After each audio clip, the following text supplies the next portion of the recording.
जंगल में चिंकी चिड़िया नाम की एक चिड़िया अपने पति टन्नू चिड़िया के साथ रहती थी। चिंकी चिड़िया पैसों से बहुत ज्यादा अमीर थी, लेकिन दिल से बहुत ही ज्यादा गरीब थी। उसको गरीबों से बहुत ही ज्यादा नफरत थी। उसके घर में एक टुनटुनी नाम की चिड़िया काम करती थी। टुनटुनी की एक बेटी भी थी जिसका नाम टुन्नी था। टुनटुनी चिड़िया बहुत ही ज्यादा गरीब थी। टुनटुनी चिड़िया गरीब होने के साथ साथ बहुत ही ईमानदार भी थी। वे अपने साथ अक्सर अपनी बेटी टुन्नी को भी लेकर चिंकी के घर आ जाया करते थे। टुन्नी को देखकर चिंकी टुनटुनी से कहती है, टुनटुनी क्या तू अपने साथ अपनी बेटी को भी लेकर आ जाती है?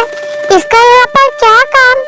मेम साहब, मेरी बेटी टुन्नी घर पर अकेली हो जाती है, इसलिए मैं इसको अपने साथ लेकर आती हूँ।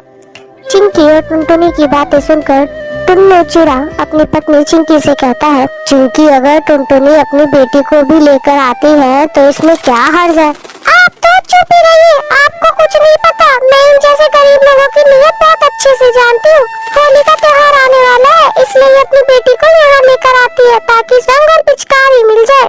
चिंकी चिड़िया की बात सुनकर टुनटुनी चिड़िया को बहुत बुरा लगता है। उसके बाद टुनटुनी टुन्नी को साइड में बैठाकर काम करने लगती है। इस तरह कुछ दिन बीत जाते हैं और होली का त्योहार आने से एक दिन पहले टुनटुनी चिड़िया चिंकी से कहती है, मेम साहब कल होली है, थोड़े से पैसे दे दीजिए ताकि मैं अपने बच्चों को रंग और पिचकारी दिला सकूं। नहीं है मेरे पास कोई पैसे, तेरे हिसाब में होली के बाद करूंगी। क्या जब देखो जब भिखारी की तरह पैसे मांगने आ जाती है, चल जाकर काम कर। उसके बाद चिंकी अपनी अलमारी में से पैसे निकालने लग जाती है कि देखती है कि उसके अलमारी में पैसे नहीं है, तो वह गुस्से में टुनटुनी के पास जाकर उसको एक जोरदार पंख मारती है। करमजनी चोरनी, अगर मैंने तुझको पैसे देने से मना कर दिया तो तूने मेरे सारे पैसे चुरा लिए। अभी की अभी अपनी इस मनोज बेटी को लेकर यहाँ से निकल जा, मुझे तेरे जैसे चोर नौकर नहीं चाहिए। टुनटुनी रोने लगती है और कहती है, आप ये सब क्या बोल रही हो? मैंने कोई पैसे नहीं चुराए। चिंकी टुनटुनी की एक नहीं सुनती और दोनों माँ बेटी को अपने घर से बाहर निकाल देती है। थोड़ी देर बाद टुन्नू चिड़ा काफी सारा सामान लेकर आता है। अरे चिंकी देखो, मैं कल के लिए कितना सारा सामान लेकर आया हूँ। मैं टुनटुनी की बेटी के लिए भी रंग और पिचकारी लाया हूँ, तुम उसको भी बुला लो। मैंने उस टुनटुनी चोर को काम से निकाल दिया क्योंकि उसने मेरे पैसे चुराए हैं। अरे ये क्या किया तुमने? वो पैसे टुनटुनी ने नहीं, मैंने लिए थे। उन पैसों से ही तो मैं ये सारा सामान लेकर आया हूँ। टुन्नू चिड़िया की बात सुनकर चिंकी को अपनी गलती का एहसास होता है। फिर दोनों मिलकर टुनटुनी चिड़िया के घर जाते हैं। चिंकी टुनटुनी से माफी मांगती है। टुनटुनी, तुम मुझे माफ कर दो, मुझे पता चल गया कि वो पैसे तुमने नहीं चुराए हैं। मुझसे बहुत बड़ी भूल हो गई। चलो हम साथ में मिलकर होली का त्योहार मनाते हैं। मैं टुन्नी के लिए भी रंग और पिचकारी लाई हूँ। रंग और पिचकारी देखकर टुन्नी बहुत खुश होती है। उसके बाद सारे मिलकर खुशी खुशी होली का त्योहार मनाते हैं और एक दूसरे को रंग लगाकर हैप्पी होली बोलते हैं। एक बार की बात है, एक छोटे से गांव में एक गरीब चिड़िया रहती थी। वह अपने छोटे से घोंसले में अपनी जिंदगी बिताती थी।